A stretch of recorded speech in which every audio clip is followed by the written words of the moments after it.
I'm Ryan Durbin from RD Ceramics, and I'm located in Southgate, Kentucky. And I'm Becca Otis from Five Lines Pottery in Monroe, Washington. And welcome to Wheel Talk. Okay. Hi, Ryan. Hello. Good afternoon. It's been a while since we actually did a podcast together. Yeah. You have been, we were busy last week, so we did individual podcasts. I haven't heard Ryan's yet, and I haven't heard hers mine. yet either. So. Well, you say you recorded yours at like 2 a.m. So I did. I recorded at like 1:30 a.m. and I was like trying to sound as happy as possible. You were like and also coasting the on last fumes. time I recorded a podcast, I was like really slow. I kind of felt like Eeyore. And this time I was like, "Hi, how you doing? Blah blah blah blah blah blah blah blah blah blah blah blah."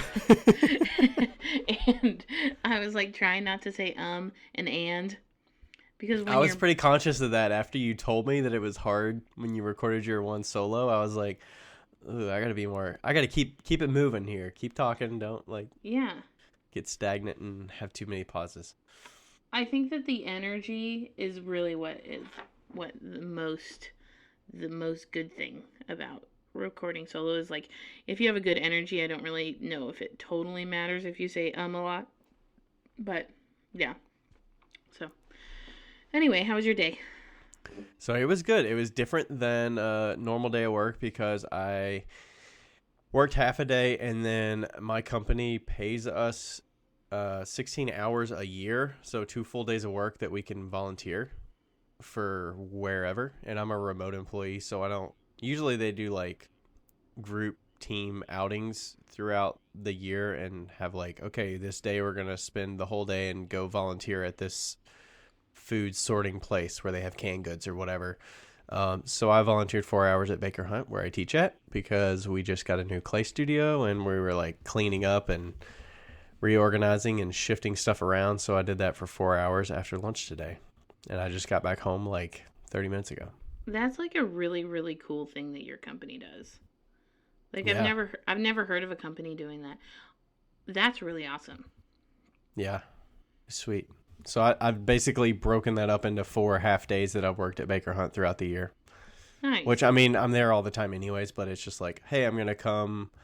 Like, one other half day I did, it was like a special outing for a group of veterans or something that nice. had a small wheel class where they were doing like a beginning wheel special event. And I like taught them how to like throw bowls. So I went in early and like prepped clay for that, and then, organized their wheels, make sure their tools were there, and then basically hosted the event, taught them, and kind of put them on their way and organized the pieces after they were done. And that was like 4 hours and I was done. So that was pretty sweet. That's cool. Jeez. How was your day? Yeah. How was my day? My day has been okay. I feel like it's just started. It's a Wednesday. Are you still in the Wednesday funk, or does that change in the winter? It changes in the winter, thankfully. I am house sitting for somebody for 20 days. I saw that. Yeah, or like close to a month. And it's really awesome. I get to have a washer and dryer for 20 days and a couch.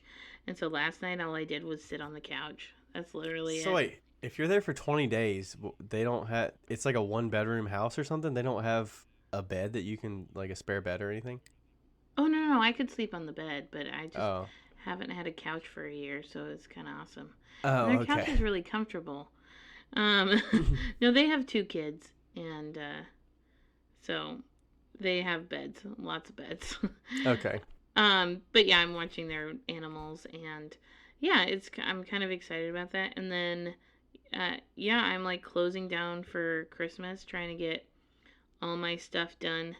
I guess, are we a week away from Christmas? Right yep, now? It's the 18th right now, so you got 7 days. 7 days. So I have 7 days to get the plates that I threw yesterday into the bisque and then glazed. With I have a whole place setting due on Christmas. So on Christmas. That's the last day that I can deliver them. Oh, okay. So, yeah. But yeah, so it's been good. Yeah, I'm excited about kind of like having a few days of rest. I'm stoked about that. So Yeah. What does closing down for Christmas mean? Is that like on Monday you're closed until the New Year's over, or absolutely not.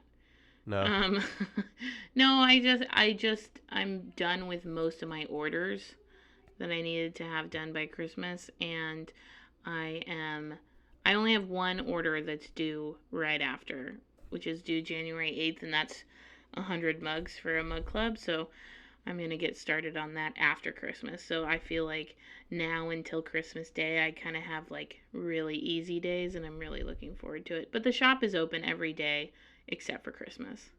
So, Okay. yeah, so um, I'm not normally open on Mondays and Tuesdays, but next week I'm open on Monday and Tuesday, and then Thursday, Friday, Saturday, Sunday.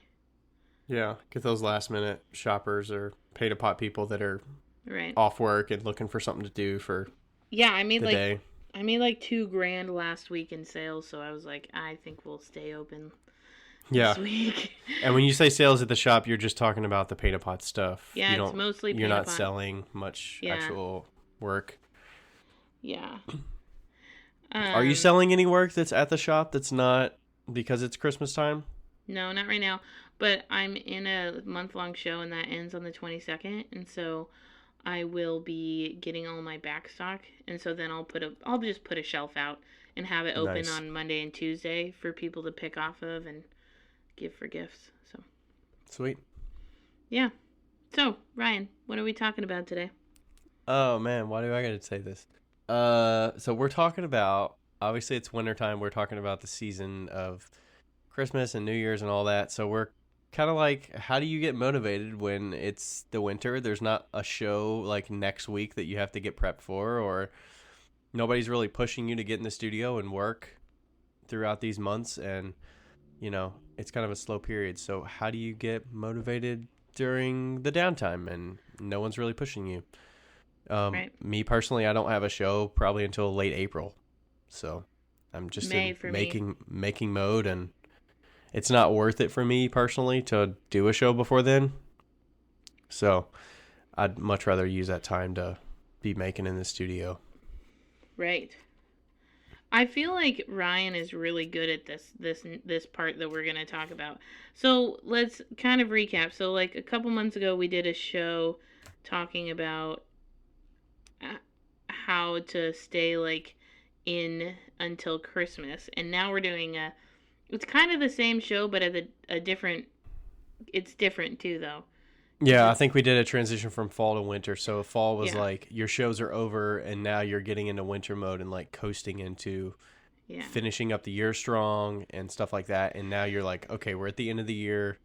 You might need to start getting your tax shit together and like figuring that out. And then you don't see it. Becca just like frowned when I said that. She was like, gross. And I think I have to have W-2s this year too, because I had employees, which makes me super bummed. I need to know about that. We'll talk about that later. Yeah. So, yeah. And then this one's going to be like, hey, we've hit the end of the year. What do you do now? Yeah. And then next week, we're going to do our show on goals, like financial goals and financial victories. Yeah. Because we both, I think, succeeded our goals. Yeah.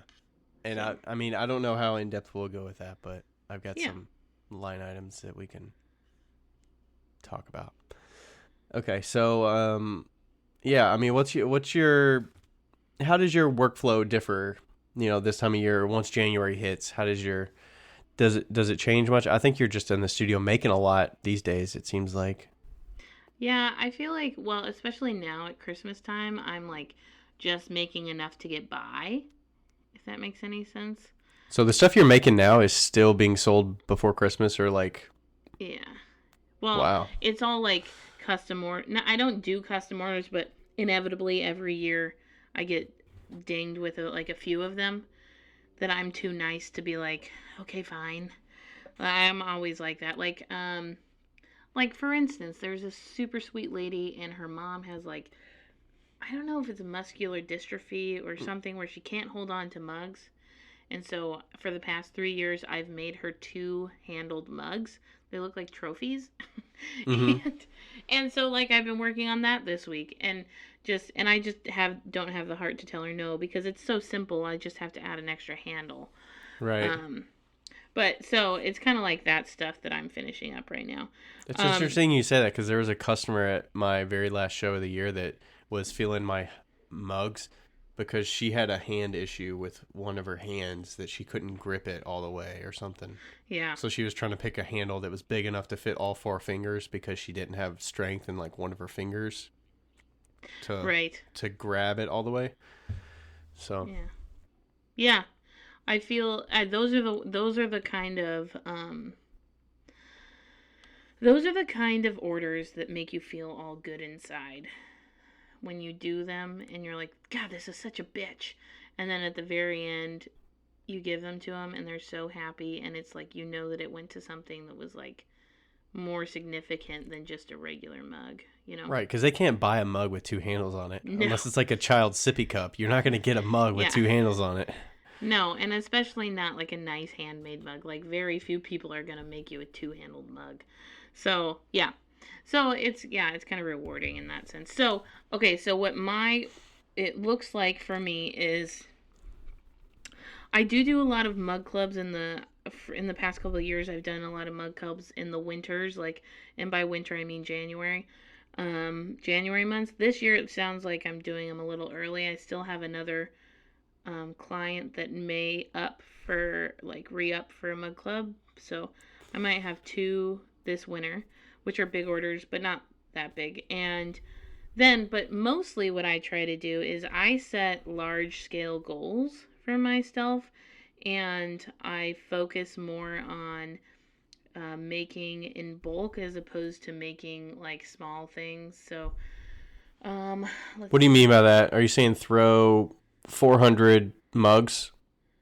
Right. Or something like that?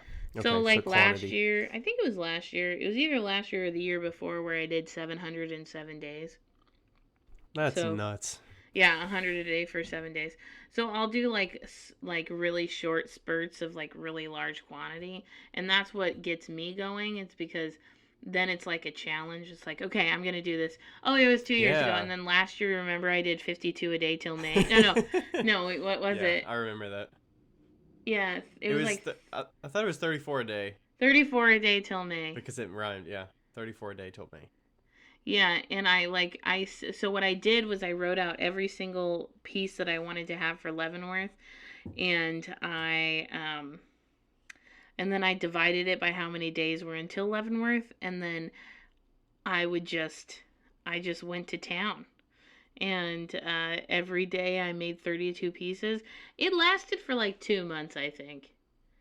I never finished my goals. You were keeping track of it pretty good on Instagram, and then you kind of tailed off and... Something happened. I want to say it was something significant happened, and it just kind of squashed it. But I think that I might do that again this year. That was really fun, actually. Like, have a very specific numbered goal.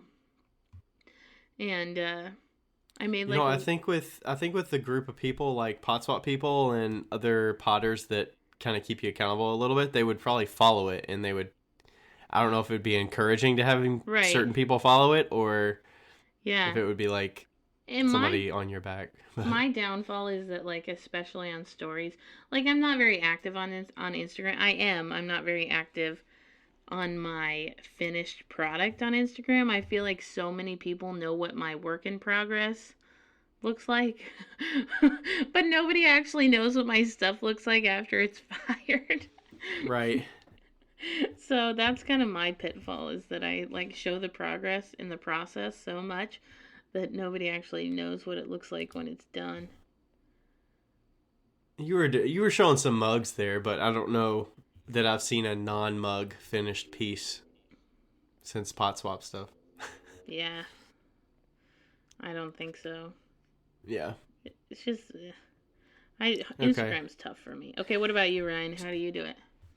So, in the past, I haven't really had a list of, like, things that I want to make in a quantity. I'm really just filling.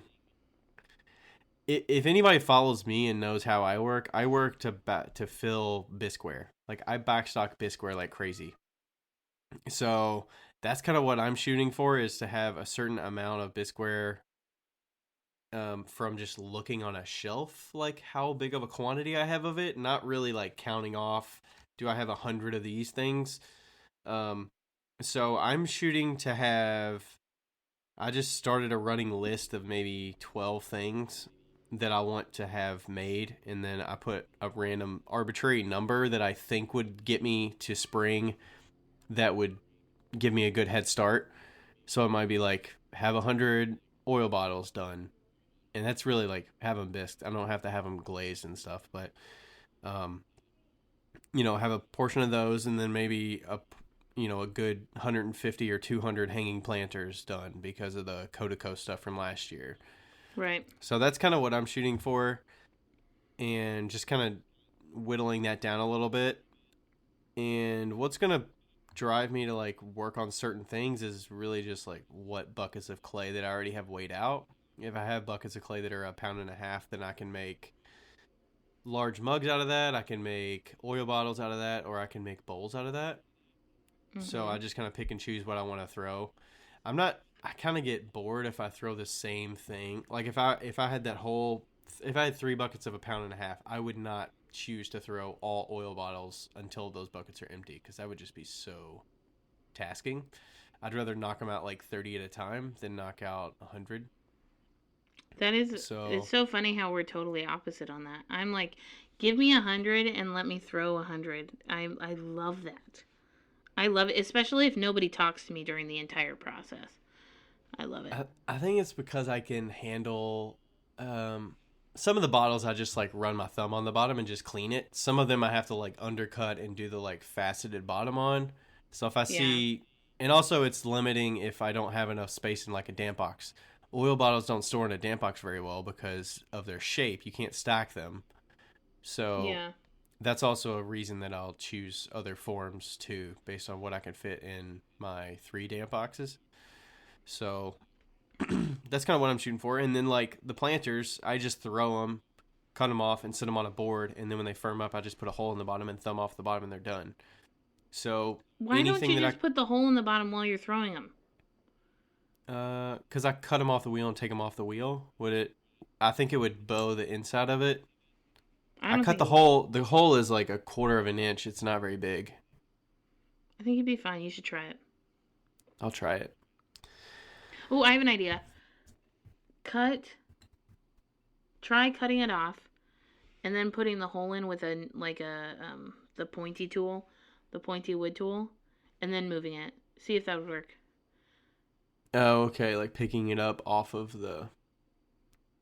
and leaving the clay on the wheel. So like cut it. The little hole on the wheel. Wire cut the bottom. Just leave it where it is. Spin it. Put the hole in the bottom, and then lift it off and move it. Because I think that the only problem you'd have is cutting the hole in the bottom. It might move No, actually, I lied. Just cut it. Just put the hole in the bottom right when you're throwing it, like when you're opening up the base. Mm-hmm. Put the hole in the bottom, take it out, and then cut it under. I think you should have no problem at all, especially because they're like. Well, I've got to sand the bottom anyways, so I've got to put something on the bottom after they're leather hard anyways. I know, but it would still. It might save me time. I don't know. The only issue could be if I throw it too thin, then when I pick it up off the wheel, it'll like bow and it won't be flat. Then you get better at throwing. So, I don't know. They're pretty low effort anyways. I might do that and try it. But yeah, and then I added a few other pieces on here that I haven't thrown that I might want to try. I don't know. I see you throw like pour overs, and I want to try those because, I don't know. How many are you selling of those? Like, is it worth me investing to make like 30 of those over the winter just to have some, or is it worth selling those? The pour overs? Yeah. Sorry, I lost you for a second, so I kind of just guessed on what you just said. But the pour overs, I don't know if they're gonna sell or not. I made a few last year, and like there was some interest. I think that you'd probably get more interest in your neck of the woods potentially. Yeah. Except for there's a ton of Seattle coffee freaks out here. But I did find out that you do have to put like a ridge in the inside, so that it helps the coffee move. Yeah, I've heard Um, that. yeah, if I can help you with how to make like a Yeah, good. they look pretty simple. Yeah, they are simple, but you have to have like very specific things. Like you need to trim it twice, so you have to have a trim line in the middle, like that's the size of a quarter essentially. Like trim a circle the size of a quarter, and then trim another circle that's bigger that'll sit in the mug, and that way when the water goes down, it hits that first trim line and drips off of that instead of going out the side. Yeah. So there's like just very specific things that you need. Hmm. It's an engineered product, if that makes any sense. So Okay. So maybe I'll make like 15. yeah, but they are a piece of cake. It's just that they take a lot of trimming, Okay. like Yeah. specifically. Not crazy on the trimming, but I might try 15 Well, on. Maybe it's worth maybe doing that. this year you need to get better at trimming. But it's not about better. It's about like wanting to do it. I know, I hate it too. So, yeah. So I'm trying some new forms. It'll mix up some things. But yeah, I'm gonna try to approach it that way. I haven't really done that in the past. I really just go by eyeballing it of what I see on my shelves that could have a gap that needs to be filled. So I'm like, I don't have any serving bowls, so I need to throw like 30 of those or whatever. So that's kind of what I'm shooting for. And I like your idea of like setting goals for the week, or you said per day is kind of what you were doing last time, but I like that idea because that pushes you to get to that end goal, and it's not like, okay, I have to make 900 pieces by May. Right. It's not so. It blocks it up into much smaller sections, which is nice. You know, weekly, monthly, daily, monthly, daily, weekly. What? No, monthly, weekly, daily. Yeah, one of those. I don't know. Yeah, it does. It blocks it up into like smaller sections, which is nice.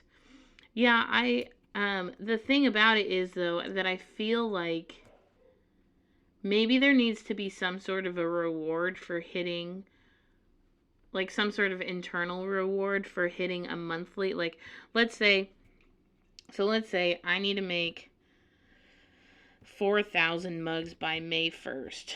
That's nuts. That is nuts. It's a ridiculous figure. I'm just saying. Just mugs. This is just the figure I came up with. Okay, I'll make it more realistic. 1,000 mugs by May 1st. Okay. So there's that's 5 months or 4 months, I suppose, of 30 average of 30 days. So let's say 120 days. So you've got 1,000 divided by 120. So you're making 8 mugs a day. That's like nothing. But that's every single day. That is every single day. That's not like finishing and stuff. That's true.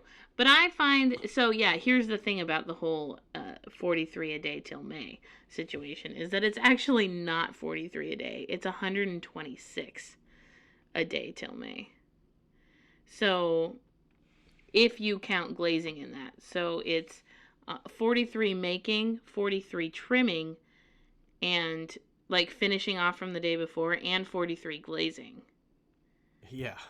So it's actually 123. So really consider when you say 43 a day till May, like really consider what you're actually getting yourself into. I knew exactly what I was getting myself into, and it was achievable for me. But like, so 8 mugs, that's actually, instead of 8 a day, that's like if you wanted to make 1,000 mugs until May, 8 mugs times 3, so you're at what? 24? So that's 24 pieces a day, essentially. You're making 8, or potentially even 32. Making 8, handling 8, trimming 8, and glazing 8. So this may be a good time of year for you to get some damp boxes, figure out your storage situation so you can have pieces in various stages so that you're continually finishing and getting pieces Right. along through the process. And don't do what Becca did. Don't get really shallow damp boxes because they don't fit everything. BT dubs. Yeah, I mean, you're going to be throwing so much quantity that you need a lot of damp box room. Me? No, I'm just saying people out there Oh, are going to be throwing yeah. so much quantity over the winter because you're not worried about, oh, I need a... I mean, personally, I don't really care to be glazing this time of year. Like, I'm not going to be glazing until probably February or March. Yeah. Like, I'm just in making mode. Glazing for me is kind of at the tail end as well. I need a few things that are glazed. I'll do a lot of flash sales in the winter, so I need a few things that are glazed, but definitely it's the last thing I think about, for sure. Also, this year, which is really exciting, I get to think about, we increased our hand building, this year. And so I get to think about what I can pass on to other people. So like What do you mean trays. increased your hand building? The number of items that you hand build? Or... Yes. So Okay. I started making garden stakes this year, like the hand press bowls this year. I started making slab slab trays and platters this year. So, and if I can pass that on to one of because I've got a few people that are capable of doing that, then I'm like doubling all of my work. Quantity, you're doubling your backstock and your inventory because other people are getting paid to do that. Yeah, well, I'm doubling all of my workers too, I guess, too, because like Seb and Reagan, they both can do stuff. And so I'm pretty stoked about that because last year I ran out of garden stakes. Like, Well, you didn't start making them in this time No. last year. You didn't start until like the spring, right? Yeah, I'm so excited to have like a full inventory of garden stakes for next year. Like, Yeah, you're gonna so kill it. That's excited. the thing about like adding a new item into your like repertoire kind of late in the season. Yeah.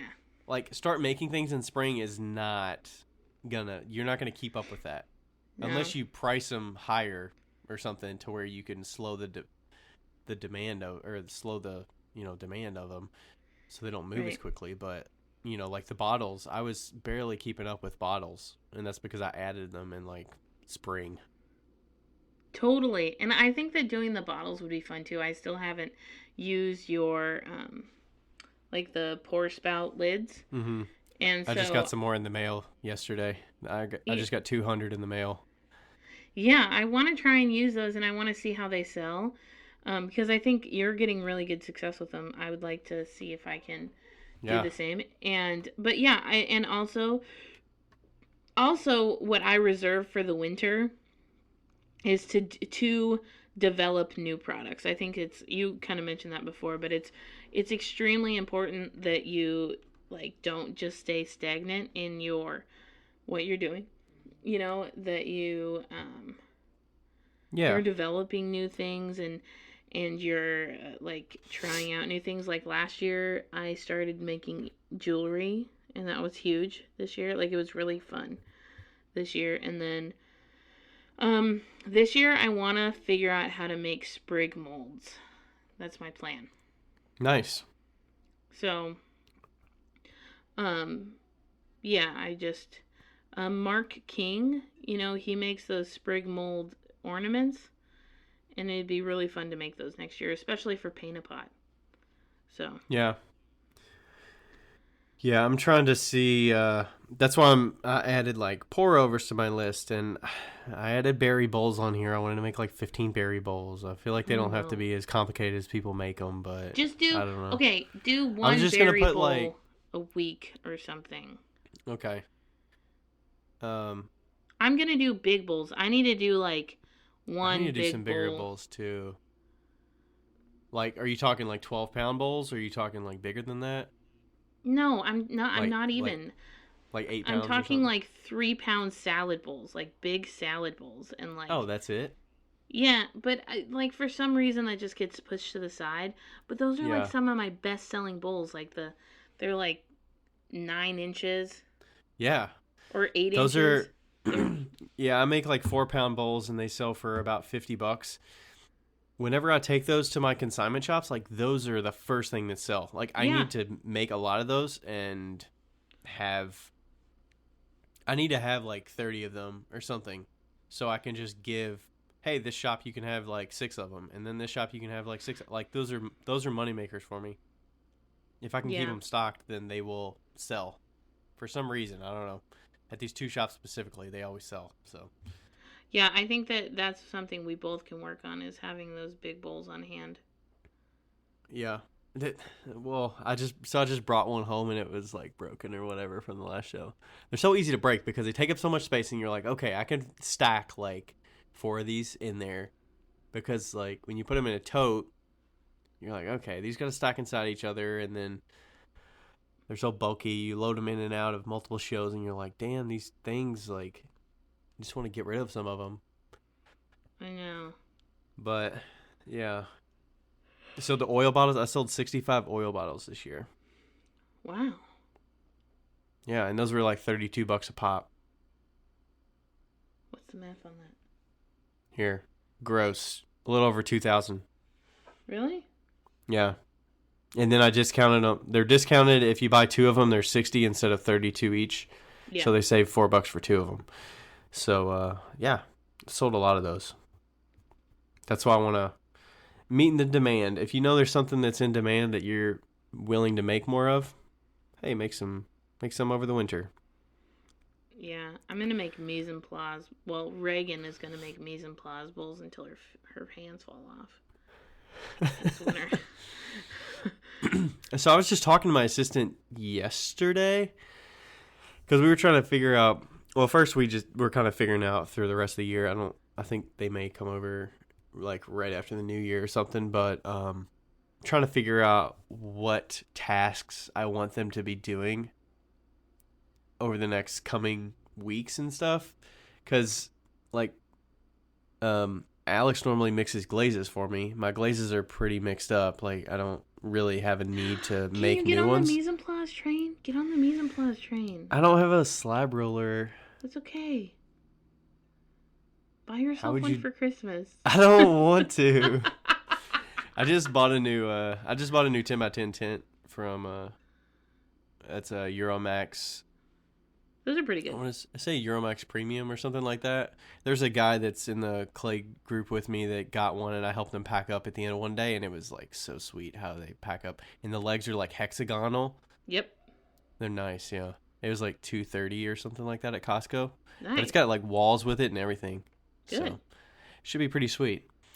Yeah, so I was talking with her about like plans for what I'm thinking that she could help with. Like this week she glazed a bunch of shot glasses, which was cool. I think that's the next step of what I'm willing to like offload, is the once pieces are already bisque fired, like having them glaze. I'm probably totally fine with having somebody else do that. I don't think that takes creativity out of it. I'm 150% okay with somebody else glazing for me. Yeah. 200% actually. So we'll start with that, and then like I'm trying to get them to wax some pieces some more. I don't know, some of those like shallow spoon rests are harder to wax because they kind of dip their fingertips in wax sometimes because they're not very deep. Yeah. So I don't know if I want to like make them do that, but and then I was talking to her about like, I don't think I'm ready to like have someone throw spoon rests for me. Can she throw? Yeah, she can throw, but I kind of like that process of throwing spoon rest because it's like 1 minute per spoon rest, and is it worth the time? What about the shot glasses? Yeah, I asked her about that too. Those are thrown off the hump. She said she wouldn't be comfortable just yet throwing off the hump and cutting them off and stuff. But I mean, she could try, I guess. We could see. But they're definitely like slipping some of my pots for the carved pieces, so they'll Megan will be over tomorrow, and she'll slip some cups and stuff, and then I just go back and carve them. Yeah. So we'll they've been doing that, which takes like however many minutes per piece that I don't have to sit there and paint slip on. Right. Which is nice. I don't know. What other task are you going to have them do? We need to do a fundraiser so you can get a slab roller. I have money to get a slab roller. I know you do. It's more like, where do I put it? On a table that has a shelf under it. Shelf under it. You get a mini slab roller and you move it. Yeah. Or just go all out and get a high roller. Just get a high roller that can spend tons of money so that I can get. Yeah, Not and that high roller. You mean like a high roller? Like a high roller from Las Vegas? I don't. That's my... Also one thing she did mention, she was like, if you want me to like clean for an hour or something, like I'd be happy. I was like, okay, yeah, I guess I can do that. And yeah, I was upfront with her, like, I don't want someone cleaning for me because it's my studio. So it's like, I'm the only one making a mess in this studio. So you're cleaning up after me, essentially. But she was like, hey, I mean, if I'm doing it once every couple months or something, I don't feel bad. But if it was like, hey, clean up after me every week that you're here, then that would feel more like... Yeah, just make sure you get her a respirator. Her own. Yeah, she's got her own respirator she brings. So, Good. Yeah. Okay, I feel like we got off topic a little bit. But yeah, there's some things that I've got in the works that I think I'll be having them help with over the winter. Yeah, I think that also, I find if people do have access to slab rollers or stuff like that, and that's a part of your business, take the winter to like make the time to have like slab roller parties, or like I'm serious. Like this last year or this last like winter, when we were doing ornaments, like 2 of my friends came down and we just like banged out like 150 ornaments, and it was great. Like we had so much fun. There was beer. That like, Nice. I think there was beer. Maybe it was so much fun I didn't even. So it's like they were fine being social with you. Because sometimes when you're a small business, like, you don't have time to be social with people. So you have to have them come over while you're working so that you could be social together. I think a lot of people want to work with clay anyway because it's kind of fun. So, like, making a fun activity, like, I'd be like, hey, I got to make plates. Does anybody want to come and make plates with me? And everybody's like, yeah. And then you can teach them how to roll out of texture on a slab or whatever, Like, something that's fun. That they're like, hey, I learned something today. I learned how to do something, Take advantage of your friends. Don't take advantage of your friends, but take advantage of the fun that they want to have and you want to have all at the same time. Because believe it or not, they think that clay is pretty cool. Most people do. So doing something like that with you would probably be super fun for them. That's a good way to kind of get some stuff out of the way. I know my friends really like to glaze. Is it mostly the people that don't work in clay at all that do that? Mm-hmm. Because they appreciate it more than, like, they don't see it as, like, you're putting me to work for something that you should be doing. Yeah. So, I mean, obviously, if they're like, oh, I don't think that's a good idea, don't do it. But... But offer beverages and refreshments that can make it enjoyable. Totally. Yeah, I think that for sure. I'm excited for this winter. I said that last year. Every year I say that I'm going to get all these things done and I never get them done. Because I usually go on a, like, January shutdown. Like, mental shutdown. Well, I mean, the getting dark at 5 o'clock or 5:30 like doesn't help anybody. It's like, okay. It gets dark at 5:30 at your house? Yeah. It gets dark at 4 here. Oh. Yeah. 4. So. Yeah, it does like wear on your emotions a bit. Definitely. But, yeah, I'm just excited to. I think what I'm looking forward to is focusing on the small things that need to be done, like the mise en place bowls, the plant stakes, the like hand built plates and stuff like that I can like stock up all because I do hand built plates for all my wholesalers too. Well, one of them, and I'm trying to kind of like continue that to some of the other ones, and so I'm excited to like get like more hand built stuff um within the line of stuff that I do. Yeah. Do you, so the one thing I was thinking about with like having people do other things for me is that over time I've built my own standard of like how I do something, and it's increased in quality over time because I've just made hundreds of this thing. Right. So like offloading something would be kind of resetting that, and they've got to relearn how to get to that quality of where I'm at, but maybe it's just a balance of letting go of some of that. I think it is. And Last realizing year, your money is well spent for somebody else doing that when I only have so many hours in the day. yeah, and it also depends on what age group you're like. Your assistants are both in college, so they have a little bit more Well, attention no, to they're detail. both out of college. Or well, I mean, they're higher than college. Okay. Yeah, they're like mid-20s or something like that. Yeah, like mid-20s. So it's not like you're working with a 17-year-old that's like, screw this, I hate my parents, and so. Yeah. So you're working with somebody who. It's always hard to find somebody that is caring with your pieces as much as you are. But Right. what I learned last year is that I gave my employee, and she was 18. I gave her the task of doing the garden stakes, and at the beginning I could care less what they looked like. I was like, it's fine. You're going to mess up. But I gave her the expectation of like this, like I gave her an example of the one that I had, and I go, this is what I want yours to look like. This is the goal. However many it takes to get that within reason is fine, Yeah. Because you're selling so much quantity of them that selling Right. her, subpar ones is going to sell anyways because there's just not enough supply. Right. It would be like if your person was making shot glasses, you sell so many of those. Right. And so it was like, I'm okay with you messing up, but I want you to learn from your mistakes. And by the end of it, she was making better garden stakes than I was. Nice. So, because she made probably close to 700 garden stakes. That's crazy. Yeah, you're bound to improve over 700. Yeah.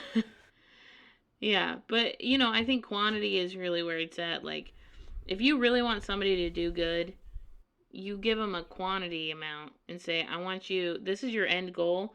You have 100 of these to practice on, Yeah. Like, I don't, and sell them as seconds. Who cares? Like, get some money for them, but like, give them, don't have any high expectations right out the gate. Just be like, okay, this is what we want. This is your goal. Here, I want you to do 100 of them as fast as you can. And let's see from start to finish, like save the first, save the last, and see where you progress. Yeah. And how you can see what was done. Put your kids to work over the holidays. True that. You birthed them. Yeah. The other stuff is like I always assume that there's no shows, that it's gonna be slower, and I'm like, okay, I have tons of time. No. But then there's like other things that just happen, like Yep. we're going to ClayCon West in January, and I'm going to NCECA in March, and you're going out of town in February. Yeah. There's stuff that happens along there, and like I'm starting. So I don't know if I told you this, but I'm part of the Clay Alliance of Cincinnati, right? You know that. Right, you're the president. Yeah, so I just was appointed president for 2020 and 2021. Huzzah! Huzzah! So I'll be the Huzzah! president during NCECA in Cincinnati during 2021. Yeah, so that's that. It's gonna be in Cincinnati? That's its own thing. Yeah, Oh, I 2021. forgot we already discussed that I have a place to stay. Yeah, Okay. not this year, but next year. Yeah. Next year. Sweet. So that's got its own challenges. But last year I was the chair of Spring Fair that happened in May, and I was spending 10 hours a week on that thing. So I'll probably just shift it to this other task that I'm going to be doing for the clay lines for that. Right. And then we're podcasting this year that we did not do last year. So I know, but I feel like our podcasting just keeps us going. yeah, it mixes it up and gets us some new exposure and gets us thinking about some new stuff. Totally. I'm looking forward to this goals discussion for the podcast specifically. I'm so excited to hear. I want you to also write down, along with financial goals, let's also write down our product goals. Because I know you already have kind of a list, but I will work on writing I don't have a list for the year, really. I have a list until like May-ish. That works for me. We'll we write our can- product goals down for May. Yeah. That sounds good. Yeah. This should be cool. I feel like we should maybe wrap up. Yeah. So do we have anything else? Anything about the winter? I think it's just to figure out what is your best, how you best succeed at goals. You know, whether that be, like we said, a daily goal, a weekly goal, a monthly goal, or, you know, if you need like accountability buddy, or, Or if you need to just say, like, I'm going to get in the studio 3 days a week. Right. Like, it could be that basic. It doesn't have to be, like, I'm going to spend 10 hours or I'm going to make 10 mugs. It could be general to just say, I'm going to get in the studio. Yeah. I think that I'm going to use Victoria from Tried and True as my example.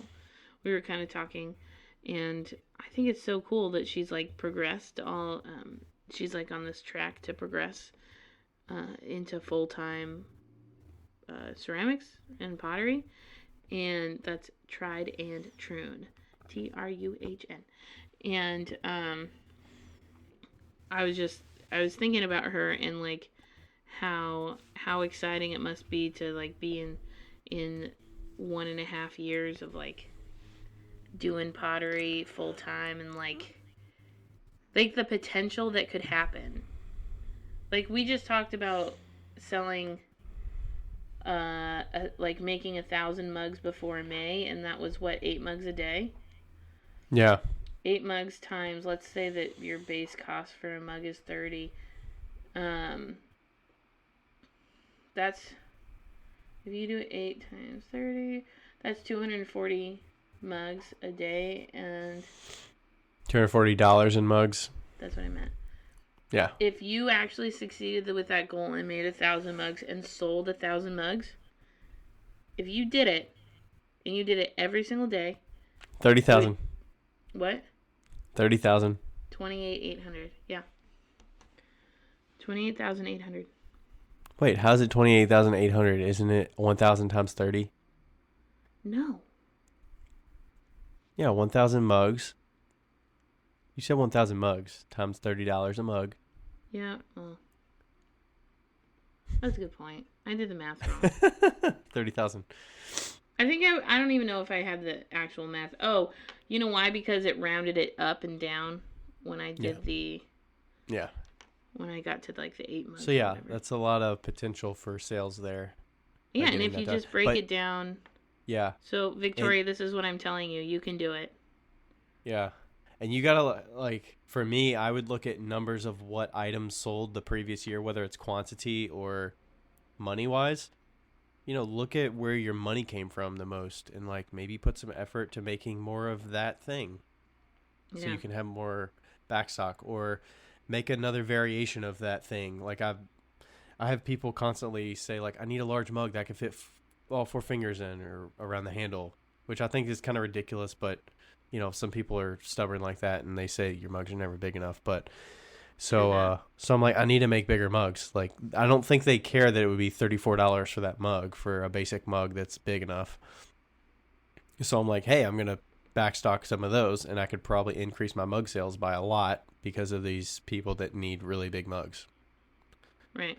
Now, also, I should say that if you're gonna make 1,000 mugs, you better have 1,000 people to sell them to. You gotta have 1,000 people to sell them to. Yeah. But I think that's easy to find. Remember, if you need money, find it. Definitely. And with that, Yep. We're out. we're out. All right. See y'all. Peace.